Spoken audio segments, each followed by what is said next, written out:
மீனவர்கள் யாரும் மண்ணெண்ணெய் மானியம் மறுக்கப்படவில்லை என அமைச்சர் அனிதா ராதாகிருஷ்ணன் தெரிவித்துள்ளார்.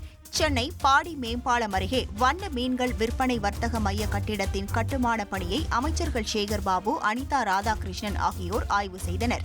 அப்போது கூடங்குளம் அருகே தாவேக கொடியின் வண்ணம் பூசியிருந்த படகுகளுக்கு மண்ணெண்ணெய் மறுக்கப்பட்டதாக கூறப்படும் குற்றச்சாட்டுகள் குறித்து அமைச்சர் அனிதா ராதாகிருஷ்ணனிடம் செய்தியாளர்கள் கேள்வி எழுப்பினர். அதற்கு அரசு நிர்ணயித்துள்ள வண்ணத்திற்கு பதில் வேறு வண்ணம் பூசப்பட்டிருந்த படகுகளுக்கு மட்டுமே மானியம் மறுக்கப்பட்டது என்றும் அவர்களும் சரியான வண்ணத்தை பூசியதால் மானியம் வழங்கப்பட்டுவிட்டது என்றும் அவர் பதிலளித்தார். தமிழ்நாட்டினுடைய படகுகளை எல்லாம் என்ன பச்சை கலர் தான் பெயிண்ட் பண்ணணும், அதுல நம்பர் எழுதணும்.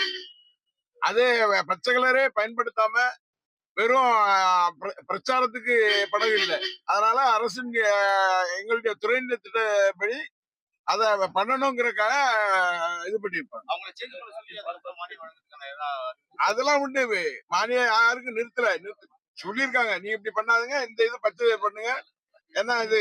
ஆமா, அதுவும் கலர்ல மாத்தி அடிச்சு எல்லாம் பண்ணியாச்சு. ட்ரெண்ட ஃப்ரெண்ட் ஆக்கிக்கோங்க. தந்தி டிவியின் சப்ஸ்கிரைபர்ஸ் அண்ட் ஃபாலோவர்ஸ் குடும்பத்துல நீங்களும் இணையுங்க.